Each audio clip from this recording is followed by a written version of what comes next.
El oso ruso está en marcha, o eso diría la propaganda rusa. Decir que la guerra en Ucrania no ha resultado como esperaba el Kremlin sería decirlo suavemente, y un elemento clave de la maquinaria de guerra rusa está casi completamente ausente en acción. ¿Por qué no se utiliza la Fuerza Aérea Rusa en Ucrania? Al principio parecía que Rusia iba a derrotar a Ucrania. Después de todo, una era una antigua superpotencia militar con el mayor suministro de armas nucleares del mundo, y la otra era una nación que había pasado por una gran agitación política y nunca había sido probada en el campo de batalla. La diferencia de poder era tan grande que la mayoría de la gente asumió que Ucrania sería invadida en cuestión de semanas y que las naciones de la OTAN en su frontera podrían ser las siguientes. Pero luego, algo sucedió después de casi 6 meses de lucha. El ejército de Ucrania, reforzados por poderosas y modernas armas de la OTAN, contraatacaron y comenzaron a recuperar una ciudad conquistada tras otra. La gente esperó nerviosamente a que Rusia contraatacara y luego no sucedió. Las fuerzas rusas lucharon amargamente, pero muchas se retiraron. Después de todo, el ejército ruso no tenía suficiente personal, estaba mal equipado y estaba lleno de reclutas. Rusia continuó golpeando a Ucrania con misiles, pero Ucrania se ha acostumbrado bien a los procedimientos de protección contra las bombas durante los primeros días de la guerra, y los misiles solo pueden causar cierto daño. Rusia carecía de un elemento clave que habría hecho que estos ataques fueran mucho más devastadores: aviones de precisión que pudieran lanzar una carga útil devastadora detrás de las líneas enemigas. Las fuerzas ucranianas observaban los cielos, pero nada parecía venir. ¿Por qué desapareció la Fuerza Aérea Rusa en este momento clave? El principal problema de Rusia es que su Fuerza Aérea fue diseñada para una guerra muy diferente. La Fuerza Aérea de Rusia se remonta a los días anteriores a la revolución, cuando los soviéticos tenían su propio programa poderoso diseñado para una posible tercera guerra mundial con los Estados Unidos y sus aliados. Al igual que su programa nuclear, se invirtió mucho en él y luego apenas se usó, porque las conquistas militares de Rusia no requieren el uso de una fuerza aérea.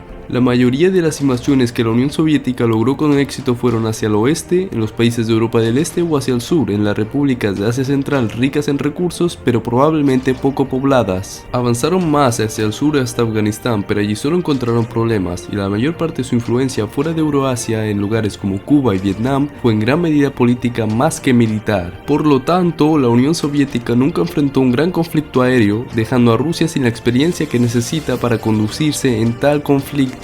La Fuerza Aérea de Rusia está pasada de moda en todos los sentidos posibles. Al igual que las armas nucleares de Rusia, la mayoría de sus aviones son modelos antiguos de la Guerra Fría, y eso significa que todavía se basan en la doctrina de la Guerra Fría rusa. Como la base de poder de la Unión Soviética estaba a un océano de distancia de los Estados Unidos, su doctrina aérea no se enfocaba en luchar por la superioridad aérea contra Occidente. El objetivo de la Fuerza Aérea Soviética era en gran medida brindar apoyo en los frentes clave, eliminando las fuerzas terrestres enemigas mientras estaba respaldado por defensas aéreas terrestres. Son fundamentales para la exploración y otras misiones, pero lo más probable es que el mejor avión ruso pierda en una dogfight contra el mejor avión de combate estadounidense, y no estaría igualado, porque no solo es el avión, es el piloto. Lo más probable es que el hombre detrás de la cabina de un avión de combate estadounidense haya vivido y respirado ese avión durante mucho tiempo. Por otro lado, un soldado ruso detrás de la cabina podría ser un piloto normal y corriente. Carecen del entrenamiento especializado para ganar la superioridad aérea y la aeronave especializada para mantenerlo y ayudar a sus tropas en tierra. Estados Unidos tiene una línea completa de aviones diseñados no solo para dominar los cielos, sino también para eliminar las defensas aéreas terrestres. Estos aviones SEA, también apodados como madrijas salvajes, están completamente ausentes en el ejército ruso, y los resultados hablan por sí solos. Durante los primeros días de la guerra, la Fuerza Aérea Rusa estaba atacando a Kiev, y Kiev estaba contraatacando gracias a los aviones proporcionados por la OTAN y las baterías antiaéreas en tierra. Innumerables aviones rusos se incendiaron, aunque cuando se le pidió que proporcionara números exactos, Rusia respondió "niet". Estas pérdidas no solo fueron muy desmoralizadoras, sino también fueron muy costosas. Los aviones se encuentran entre las partes más caras de cualquier asalto militar, y parecía que los ucranianos tenían su número. Entonces, cuando el asalto a Kiev fracasó, Rusia cambió de táctica y comenzó a centrarse en consolidar sus logros en el este, incluso anexando algunas áreas bajo referéndums falsos ampliamente condenados. Estas propiedades se mantuvieron en gran medida bajo control por tropas terrestres y vehículos. Después de todo, siempre puedes reclutar más tropas, pero no puedes reclutar más aviones. Y luego, cuando los ucranianos cambiaron las cosas, nadie estaba seguro de qué esperar. Grandes batallones ucranianos se dirigían a las ciudades que Rusia reclamaba, y Putin se jactaba de que cualquier intento de recuperar las ciudades sería un ataque contra la propia Rusia. Entonces, ¿por qué no había aviones bombardeando a las fuerzas que se dirigían a ciudades como Kherson y Kharkiv? porque la Fuerza Aérea Rusa realmente no es una fuerza aérea en absoluto. Rusia tiene aviones poderosos y rápidos, claro, pero lo que les falta es la capacidad de recopilación de inteligencia de alta tecnología que tienen los aviones estadounidenses. Los aviones rusos son solo artillería aerotransportada. Son enviados en misiones de bombardeo según la inteligencia que les entrega su comandante y entregan la carga útil con muy poca iniciativa propia. A diferencia de los mejores equipos de vuelo de Estados Unidos, no pueden cazar al enemigo de forma independiente. Y con las fuerzas ucranianas eso es un gran problema. Las fuerzas ucranianas han demostrado ser mucho más inteligentes y resistentes de lo que muchos esperaban y son conocidas por sus maniobras en el campo de batalla altamente efectivas. Han mentalizado con éxito a las fuerzas rusas más de una vez, la más famosa en la ciudad de Kherson. Esta era una de las ciudades que Rusia había anexado y nadie estaba seguro de si Ucrania intentaría recuperarla. Pero usando un sistema de cohetes HIMARS de alta precisión proporcionado por los Estados Unidos, Ucrania apuntó a puentes de suministro clave para los refuerzos rusos, cortándolos de suministros críticos. Luego, las fuerzas ucranianas se concentraron cerca de Kherson, lo que provocó que Rusia se uniera para defenderlo y luego atacaron y liberaron la ciudad de Kharkiv, cortando otra fuente de suministro clave para Rusia.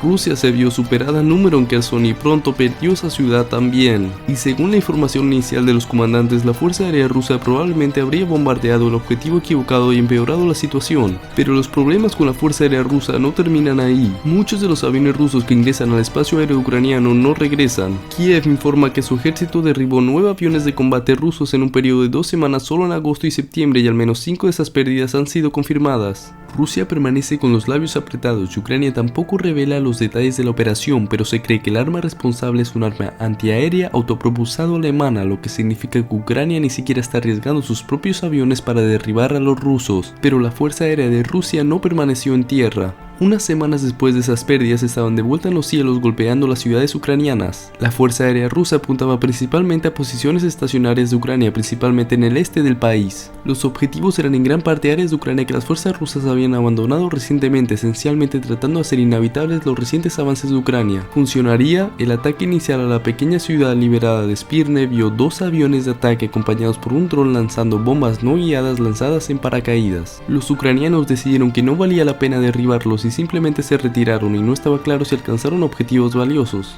Otros ataques de la Fuerza Aérea Rusa han tenido éxito, pero tal vez no tanto como la alternativa, ya que hay un gran problema con la Fuerza Aérea Rusa que podría poner el último clavo en su ataúd. Cuando estos aviones entran en territorio ucraniano tienen que enfrentarse a las defensas aéreas proporcionadas por la OTAN a disposición de Ucrania. Cuando los aviones son derribados, no solo los pilotos están en peligro, sino que los aviones de $1 millón podrían terminar destruidos o detrás de las líneas enemigas. Eso podría significar que Ucrania termine obteniendo información clave sobre los aviones de Rusia que sin duda transmitirá a sus aliados de la OTAN. Con sus capacidades limitadas, esto significa que usar la fuerza aérea podría ser un riesgo mayor de lo que vale para Rusia, sobre todo porque tienen una alternativa que hace lo mismo. El asalto de Rusia a Ucrania ha seguido un patrón simple: invaden áreas, intentan conquistarlas y luego en gran medida son expulsados de la ciudad por el ejército ucraniano mejor organizado. Pero cuando Ucrania gana la batalla sobre el terreno, la guerra no termina porque Rusia desata una andanada de misiles de largo alcance desde territorio ruso diseñados para someter a la población, pero no ha funcionado ya que el espíritu de lucha ucraniano es tan fuerte como siempre y el presidente Volodymyr Zelensky ha utilizado las atrocidades rusas para unir al mundo en defensa de Ucrania. Pero ha funcionado para crear un clima de miedo en muchas ciudades ucranianas, incluida Kiev. Si bien los bombardeos han disminuido desde el comienzo de la guerra, parecen intensificarse cada vez que Putin sufre una pérdida humillante. Y a diferencia de los bombardeos de la Fuerza Aérea, es difícil para Ucrania tomar represalias. Por ahora, en los últimos meses Ucrania se ha vuelto más audaz, no solo contraatacando a las fuerzas rusas y los sistemas de armas en Ucrania, sino también al otro lado de la frontera. Y a medida que Ucrania se acerca a la frontera recuperando más regiones que Putin había anexado, se vuelve más fácil tocar suelo ruso, y sus aviones son mucho más efectivos y eficientes que su alternativa rusa, equipados con muchas de las mismas herramientas de recopilación de inteligencia que tienen los aviones de la OTAN. No tienen la ventaja numérica, se estima que Rusia tiene alrededor de 300 aviones de combate en el rango de Ucrania, mientras que Ucrania solo tiene alrededor de 100. Pero es probable que Ucrania gane cualquier batalla aérea de manera bastante decisiva gracias a su apoyo de armas antiaéreas de tierra, pero los números pueden ser engañosos. A pesar de algunas quejas de los republicanos sobre el presupuesto, hay buenas probabilidades de que la OTAN y Estados Unidos continúen suministrando a Ucrania las armas que necesita para luchar contra Rusia durante el mayor tiempo posible. Rusia, por otro lado, solo tiene un suministro interno finito al que extraer y se está volviendo más y más delgado. Tampoco tiene una fuente confiable de nuevos aviones. La mayoría de sus aliados, como Irán, no tiene una fuerza aérea fuerte y China se ha mostrado cada vez más renuente a comprometerse con la guerra de Putin, lo que significa que cada avión que Ucrania logra derribar es uno menos que Rusia tiene reservado para una ofensiva mayor. Todo esto significa que la Fuerza Aérea Rusa no proporcionará la diferencia en la guerra. Esto hace que te preguntes si Putin no puede usar su Fuerza Aérea para ganar la guerra, ¿qué usará en su lugar?